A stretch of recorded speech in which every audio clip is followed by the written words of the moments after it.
Nkwaniriza nati omulabi waffe wena omulungi ku Nyondo Media kwetuli erinnya nze Medi. Olunaku lwaleero ndi wano okwogera ku nsonga ziringa 5 oba 6 ng'era nziza okuddamu ebibuuzo byammwe, in particular ebiri ku social media handles zaffe Facebook, YouTube, Instagram, TikTok and Twitter. Ngenda kusooka n'ensonga ya probation period after the contract, ng'era okusingira ddala ngenda sooka okuddamu bannyinaze oba abaana b'obuwala abakola mu biyumba oba ba house managers.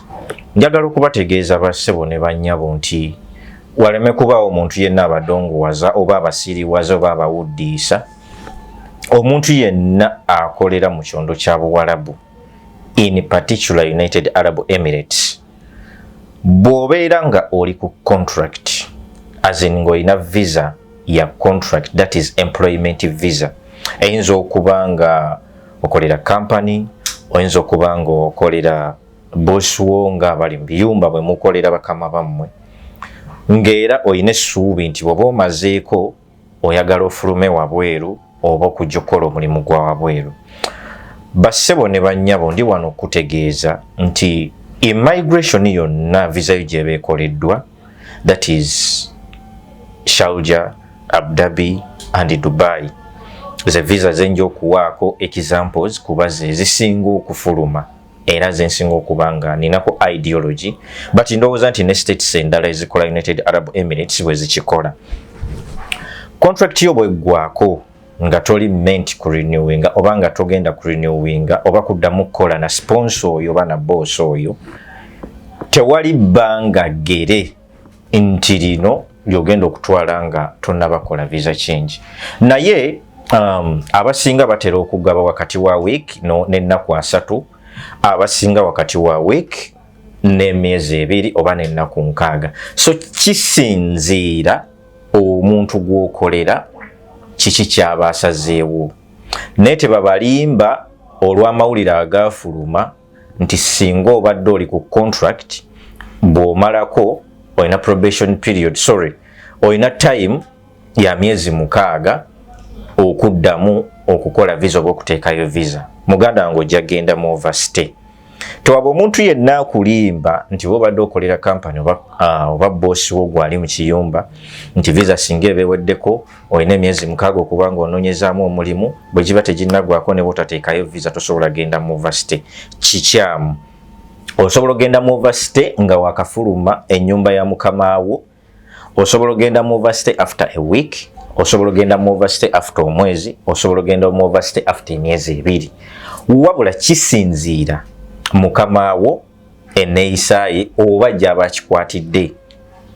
So tebaddamu balimbo batwaba muntu akulimba yenna nti UAE yateekawo emyezi 6 gy'osobola okubeera ng'olindiramu olyoka oteekeyo oba okole visa change. Emyezi egyo 6 weegiri baagiteekawo, wabula gy'abantu abalondemu. Ffe abakola emirimu gya wansi, njogera ku ggwe cleaner, njogera ku ggwe security guard, njogera ku ggwe driver, njogera ku ggwe akola omulimu gwonna emirimu gya wansi, bayita balebbala nga tolina profession okugeza nga doctor, surgeon, pilot n'abalala be bateeka mu profession. UAE bwegamba profession, benefits ze bafuna nyingi. Waliwo n'abalala nga bannabitone oba ba artist oba ba musician, n'abalala ba business partners oba businessmen and women be bali mu category eyo okusinziira ku nze kye nasoma ng'omuntu. Neffe abali below that category, eyo period ey'emyezi 6 bassebo ne bannyabo teyina we tu benefitingira. So singa contract ye ebeeweddeko oba visa yo bweggwaako ey'omuntu yenna gw'obadde okolera, actually ne bw'oba oli ku freelance ng'oli ku visa yo nga gwe wagyekolera oba gwe weekozesa, you are your own boss, visa singa eggwaako, please checkinga ne agency yo. Bayinza okuwa ennaku 10, bayinza okuwa ennaku 15, it depends ku agency gy'oba okoledde oba omuntu abakoledde visa. So okwewala ogenda mu overstay n'okwewala okubeera nga ofuna abscond, please and please checkinga n'omuntu yakolera visa oba genda ku agency yonna. Agencies nyingi nnyo. I will recommend Speed Express Tours and Travel. Nje njo ku recommendinga ko gende orichecking visa yo oba visa status yo lebo oyimiridde wewala okgenda mu overstay ne kufuna absconding. Kansubire nti ekibuuzo ekyo sijja kuddamu kiraba ku platforms zaffe nkizeemu bulungi. N'ekirala bannange ababuuza ebibuuzo nti nsobola okuva e Uganda okujjira ku employment visa direct from Uganda to UAE, njagala okutegeeza ssebo oba nnyabo bw'oba lucky enough kisoboka nkiddamu. Bw'obeera lucky enough ng'oli wa mukisa ekimala kisoboka. So ekyo ekintu kya mukisa sisobola kiwako guarantee nga nze omuntu nti osobola okuva e Uganda direct with the employment visa n'ojja ng'otandika kukola mukozi. Ensonga endala gye nnyinza okukoonako video zino tuzikola ne tuziteeka ku YouTube oba ku channel zaffe platforms zaffe nga tuzzeemu ebibuuzo byammwe naye oli n'asomako haafu oba n'alabako haafu ate n'addamu n'abuuza ekibuuzo kye kimu. Njagala okubategeeza bassebo ne bannyabo nti laba video yonna ogimaleyo bw'oba totegedde at least teekawo comment oba jangu mu inbox zaffe. Platforms zaffe zonna ziri open. Musobola to reaching out ne tubaako engeri gye tugezaako batangaaza ku kyonna kye muba muyina. Ensonga endala gye mpunzika nayo ensonga ziri bbiri oba emu. Visa ey'emyezi 6 bassebo ne bannyabo tennaba kufuluma nkiddamu. Visa ey'emyezi 6 azin nga bwe waliwo ey'emwezi 1 n'emyezi 3 tennaba kufuluma. Department season no bebitongole byonna ebikwasaganya visas mu UAE tebinafulumya mawulire ago. Obudde buno waliwo visa mu categories ez'enjawulo era mu states ez'enjawulo. Dubai as in Dubai visa eriwo mwezi 1 ne 3 nkiddamu. Dubai waliwo visa ya mwezi 1 n'emyezi 3. Abu Dhabi ne Sharjah waliwo visa ya mwezi 1 n'emyezi 2 kati ze zifuluma. So tuwaba omuntu yenna akulimba nti agenda kukola visa ya Abu Dhabi y'emyezi 3 oba 90 days tekyaliwo ba sweetheart, waliwo mwezi 1 na myezi 2. Nsuubira nti ensonga eyo nayo ngitaanyiza bulungi. Nyongera okubajjukiza nti ku Nyondo Media wokka is the source of information eri authentic. Wabula gwe wenna ali ku Nyondo Media ng'ozza okulaba oba olikinze video eno ekintu kimu ky'oba osooka okukola nga wakasanga page eno subscribe, commentinga, sharinga. Nkiddamu subscribe, commentinga, sharinga. Video eno bw'eba ekunyumidde oba nga message eno making sense gisharinga Ekiri munno. Gwe wenna yandyagadde okwogerako nange privately nina website eri www.donisfamily.com oba osobola okuntuukirako ku page zange oba platform zange official media zonna nkozesa erinnya limu Facebook, TikTok, Twitter, Instagram and YouTube nkozesa erinnya eri official media. Nyondo Media, Nyondo Gleam, wike ku kamera. I sign out.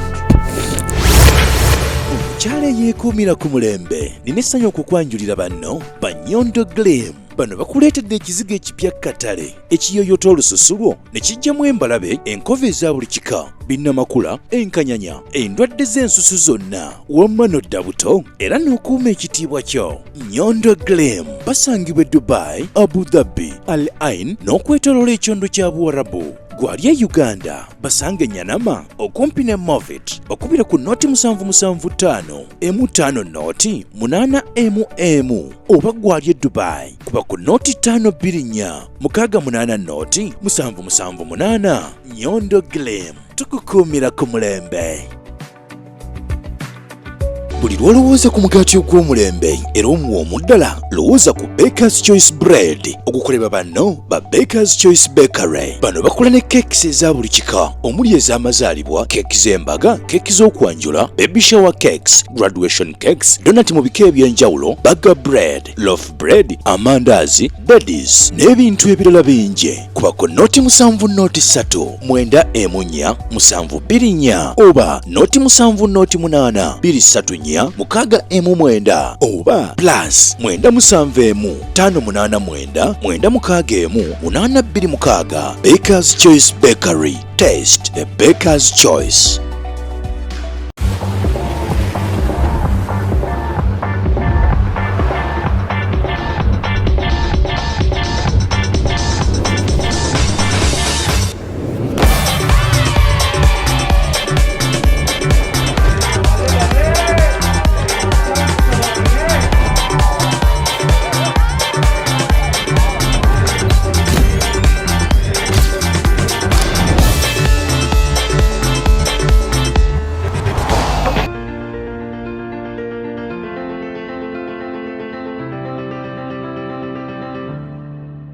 A'udhu billahi minash shaitanir rajim. Bismillahir rahmanir rahim. Assalamu alaikum wa rahmatullahi wa barakatuhu. Nze Haji Kaboggoza omusomi w'edduwa ntereza ensonga z'amaka ebyenfuna n'endwadde ezitategeerekeka. Haji Kaboggoza omusomi w'edduwa nsiŋŋaanibwa Ekitigoma ku lw'Ejjinja. Bw'obanga otuuse Ekitigoma mu ttawuni ku stage osobola okuba ku nnamba z'essimu ezo z'olaba zitambula. Gwe wenna ali ewala oyinza okuyita ku mukutu gwaffe ogwa WhatsApp ku layini eyo eya MTN obudde bwonna mbeerako. Bw'obanga otuuse Ekitigoma ku stage osobola okulaba aba boda ne bakuleeta awaka oba n'onkubira ku nnamba z'essimu ezo.